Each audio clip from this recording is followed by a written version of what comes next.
Nous avons vu jusqu'à présent la première partie de la vie cachée de Jésus-Christ, c'est-à-dire sa naissance et puis toutes les circonstances qu'il y a eu autour de sa naissance.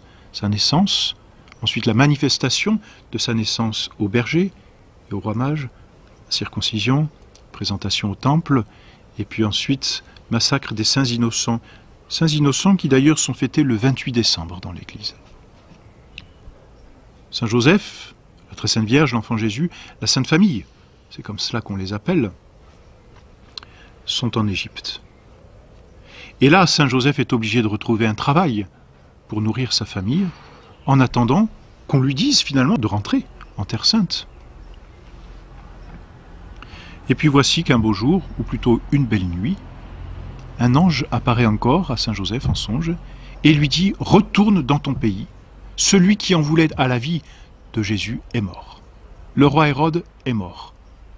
Donc il n'y a plus rien à craindre pour l'enfant Jésus. » Alors Saint Joseph, docile à la providence, eh bien, prend ses affaires, prend sa femme, prend l'enfant Jésus et retourne en Terre Sainte. Voyez-vous, dans l'Évangile, on n'a absolument aucune parole de Saint Joseph, on n'a que ses faits. Saint Joseph, nous l'avons vu il y a quelques leçons, troublé par la très sainte Vierge parce qu'elle est enceinte. Saint Joseph, troublé dans son sommeil parce qu'il doit fuir, retrouver une situation. Saint Joseph, à nouveau troublé dans son sommeil parce qu'il doit repartir en Terre Sainte. C'est tout ce que nous savons. Et nous voyons comment Saint Joseph participe déjà, on peut dire, de la croix de notre Seigneur Jésus-Christ, mais s'y soumet avec beaucoup de docilité. Alors on revient en Terre Sainte, et la deuxième partie, si l'on peut dire, de la vie cachée de Jésus-Christ va se passer à Nazareth, dans la petite ville de Nazareth, en Galilée. L'Évangile, là, nous apprend très peu de choses. On ne sait même rien. Il n'y a qu'un seul événement qui vient un peu rompre, si l'on peut dire, la monotonie de cette vie cachée. C'est ce qui s'est passé à l'âge de 12 ans pour l'enfant Jésus. La fête de la Pâque oblige les Juifs à monter à Jérusalem, et c'est un devoir pour tout Juif, à partir de la 12e année, justement, de monter à Jérusalem. L'enfant Jésus vient d'avoir 12 ans, la Pâque approche. Que font la très sainte Vierge et Saint Joseph? Ils vont à Jérusalem avec l'enfant Jésus pour y célébrer la fête. Et puis, lorsque la fête, l'octave de la fête, toutes les conséquences de la fête bien, sont terminées, on décide de rentrer à la maison. Alors les caravanes quittent Jérusalem, Saint Joseph d'un côté, probablement avec la caravane des hommes, la très sainte Vierge d'un autre côté, probablement avec la caravane des femmes, quittent Jérusalem. Et l'enfant Jésus reste à Jérusalem. Et voilà que le premier soir, la très sainte Vierge, Saint Joseph, se retrouvent au bivouac et se retrouvent l'un et l'autre sans l'enfant Jésus. Ils s'étonnent mutuellement et se disent « on a perdu l'enfant Jésus ». C'est ce mystère que nous annonçons dans notre chapelet, la perte de Jésus. Alors la très sainte Vierge, Saint Joseph sont tout angoissés, c'est le terme qu'emploie l'Évangile, et repartent donc à Jérusalem pour chercher l'enfant Jésus. 3 jours durant, ils vont arpenter les rues de la grande ville sans trouver leur enfant.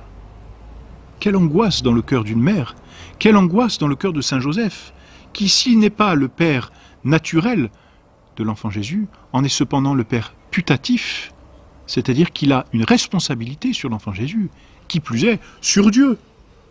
Quelle angoisse dans leur cœur, on imagine. Et voilà, ils finissent par trouver l'enfant Jésus au temple. N'est-ce pas merveilleux, puisque le temple est la maison de Dieu? C'était bien la place de l'enfant Jésus. Et là, que fait-il au temple? Il est assis au milieu des docteurs. Or, cette position assise, c'est la position du maître, c'est la position de celui qui enseigne. Belle façon, voyez, pour notre Seigneur Jésus-Christ, de manifester sa divinité. Vous n'avez qu'un seul Seigneur, et c'est moi. Et là, notre Seigneur, on peut dire, enseigne au docteur. Il répond au docteur. Les gens savants du peuple juif peuvent lui poser toutes les questions, il a les réponses.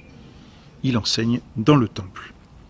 Et voilà que la très sainte Vierge et Saint Joseph s'approchent de ce groupe et voient l'enfant Jésus au milieu de toute cette foule de scribes et de docteurs écoutant l'enfant Jésus et ravi, comme dit saint Luc dans l'Évangile, ravi de son intelligence et de ses réponses.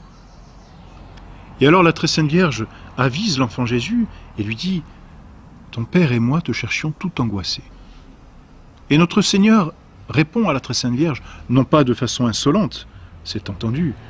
« Pourquoi me cherchiez-vous, dit-il ? Ne savez-vous pas qu'il faut que je sois aux affaires de mon Père ?» Et là, il affirme encore une fois sa divinité. Donc voilà, notre Seigneur a été retrouvé en train d'enseigner dans le temple. La très sainte Vierge, Saint Joseph repartent avec l'enfant Jésus et l'Évangile prend soin de dire, après justement cette intervention de notre Seigneur à la très sainte Vierge, qu'il leur était soumis. Notre Seigneur a voulu être soumis à Saint Joseph et à la très sainte Vierge. Lui qui était Dieu, lui qui est Dieu, lui qui est maître de toutes choses, parce qu'il en est le créateur, il a voulu se soumettre à ses créatures. Belle leçon finalement qui résume toute la vie cachée de notre Seigneur. Car pour passer ces dernières années, jusqu'à l'âge de 30 ans, il reste encore 18 ans dont on ne sait absolument rien, notre Seigneur a pratiqué ce que l'on appelle malheureusement les petites vertus. Mais il n'y a pas de petites vertus à proprement parler. Toutes les vertus bien exercées sont grandes aux yeux de Dieu. Mais notre Seigneur a voulu exercer toutes ces vertus cachées. Vertus d'humilité, vertus d'obéissance, vertus de patience, vertus de travailleur, d'attention à faire la volonté de ses parents. Voilà notre Seigneur exerçant et se montrant ainsi le modèle de tous les religieux. Car les religieux qui entrent en religion, finalement, ne font qu'imiter notre Seigneur dans sa vie cachée, mais dans une vie absolument de sainteté. Et donc, notre Seigneur a travaillé avec Saint Joseph. Il a exercé le métier de charpentier. Voilà pour la vie cachée de notre Seigneur.